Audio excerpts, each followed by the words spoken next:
Ishmael Chapter 4, Sections 1, 2, and 3. Okay, I said. I think I have the middle and the end of the story down pat. Ishmael nodded and I started the tape recorder.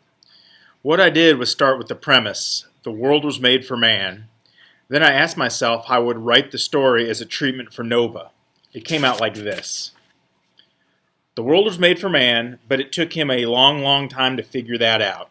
For nearly 3 million years, he lived as though the world had been made for jellyfish.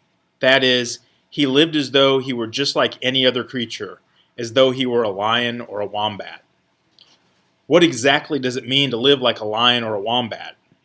It means to live at the mercy of the world. It means to live without having any control over your environment. I see. Go on. Okay, in this condition, man could not be truly man. He couldn't develop a truly human way of life, a way of life that was distinctively human. So during the early part of his life, actually the greater part of his life, man just foozled along, getting nowhere and doing nothing. As it happened, there was a key problem to be solved, and it was this that took me a long time to work out: what the problem was. Man could get nowhere living like a lion or wombat because if you're a lion or a wombat, in order to accomplish anything, man had to settle down in one place where he could get to work, so to speak. I mean that it was impossible for him to get beyond a certain point living out there in the open as a hunter-gatherer, always moving from place to place in search of food. To get beyond that point, he had to settle down, had to have a permanent base from which he could begin to master his environment. Okay, why not? I mean, well, what was stopping him from doing that? What was stopping him was the fact that if he'd settled down in one place for more than a few weeks, he'd starve. As a hunter-gatherer, he would simply clean the place out. There would be nothing left to hunt and gather. In order to achieve settlement, man had to learn one fundamental manipulation. He had to learn how to manipulate his environment so that this food exhaustion didn't occur. He had to manipulate it so that it produced more human food. In other words, he had to become an agriculturalist. This was the turning point. The world had been made for man, but he was unable to take possession of it until this problem was cracked. And he finally cracked it about 10,000 years ago back there in the Fertile Crescent. This was a very big moment, the biggest in human history up to this point. Man was at last free of all those restraints that, the limitations of the hunting-gathering life, had kept man in check for 3 million years. With agriculture, those limitations vanished, and his rise was meteoric. Settlement gave rise to division of labor. Division of labor gave rise to technology.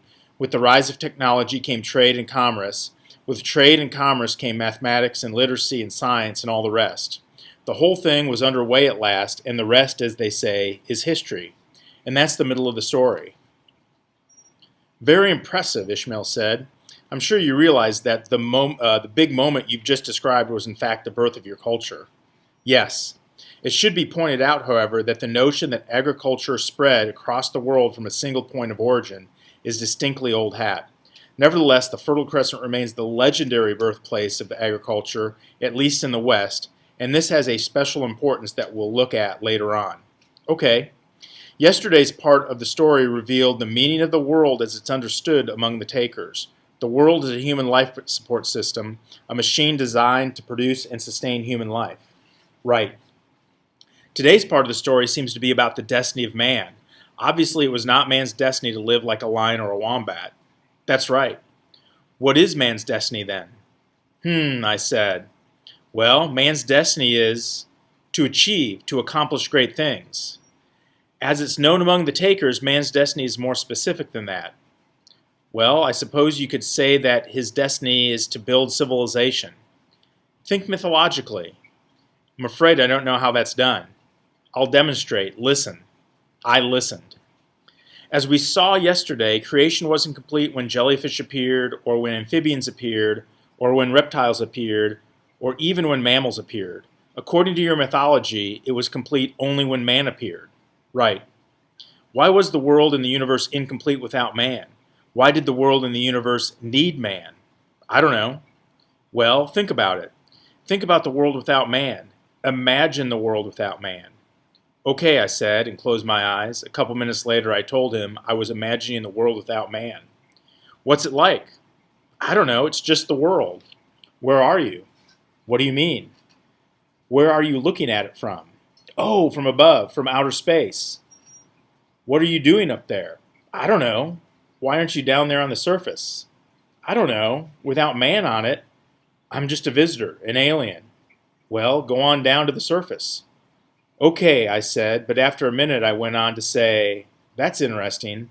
I'd rather not go down there. Why? What's down there? I laughed. The jungle is down there. I see, you mean nature red in tooth and claw, dragons of the prime that tear each other in their slime. That's it. And what would happen if you did go down there? I'd be one of the ones the dragons were tearing in their slime. I opened my eyes in time to see Ishmael nodding. And it is this point that we begin to see where man fits into the divine scheme. The gods didn't mean to leave the world a jungle, did they? You mean in our mythology? Certainly not. So, without man, the world was unfinished. It was just nature, red in tooth and claw. It was in chaos, in a state of primeval anarchy. That's right, that's it exactly. So it needed what? It needed someone to come in and straighten it out, someone to put it in order. And what sort of person is it who straightens things out? What sort of person takes anarchy in hand and puts it in order? Well, a ruler, a king. Of course, the world needed a ruler. It needed man. Yes. So now we have a clearer idea of what this story is all about. The world was made for man, and man was made to rule it. Yes, that's very obvious now. Everyone understands that. And this is what? What? Is this fact? No. Then what is it? It's mythology, I said, of which no trace can be found in your culture. That's right. Once again, Ishmael stared at me glumly through the glass. Look, I said after a bit, the things you're showing me, the things you're doing are almost beyond belief. I know that. But it's just not in me to leap up out of my chair while striking my brow and crying, my God, this is incredible. He wrinkled his forehead thoughtfully for a moment before saying, what's wrong with you then? He seemed so generally concerned that I had to smile. All frozen inside, I told him, an iceberg. He shook his head, sorry for me.